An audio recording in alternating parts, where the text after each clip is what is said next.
Bugün Uluyazı mahallemizde Fırat'ın kenarında balık tutma etkinliğiyle Avrupa Hareketlilik Haftası'na bir faaliyette biz ekledik. Allah nasip ederse Salı günü 9.30'da yine bu haftanın etkinlikleri kapsamında Hilvan ilçemizin girişinde bisikletlere binip hareketliliğimizi ortaya koyacağız. Bugün bizlere belediye başkanımız, emniyet müdürümüz, jandarma komutanımız, köylülerimiz, sivil toplum kuruluşlarının kıymetli başkanları eşlik etmişlerdir. Ben buradan kendilerine ve özellikle Mesut Yetkin'e, Ali Kömbey'e ve Sadık Başkan'a teşekkürlerimi sunuyorum. İnşallah bugüne kadar göstermiş olduğumuz bu birlik ve beraberliği bugünden sonra da göstermeye çalışacağız. Tabii obezite günümüzün en yaygın hastalıklarından biridir.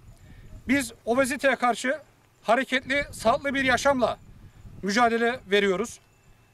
Hareket edeceğiz, yürüyüş yapacağız, spor yapacağız ve hareketliliğimizi ortaya koyacağız. Ben Avrupa Hareketlilik Haftası'nı ülkemiz düzeyinde organize eden Türkiye Belediyeler Birliği'ne ve Başkanı Fatma Şahin hanımefendiye de buradan teşekkür ediyorum.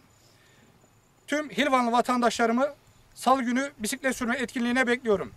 Evet, bugün Avrupa Hareketlilik Haftası dolayısıyla Hoşhil mahallemizde balık avlamak için Bozova, Avrasya ve Hilvan Balıkçılar Dernek Başkanımız, Sayın İlçe Kaymakamımız, Jandarma Bölük Komutanımız, Emniyet Müdürümüz, AK Parti İlçe Başkanımız, belediye meclis üyelerimiz ve çok değerli Hilvan'daki kardeşlerimizle beraber şu anda geldik.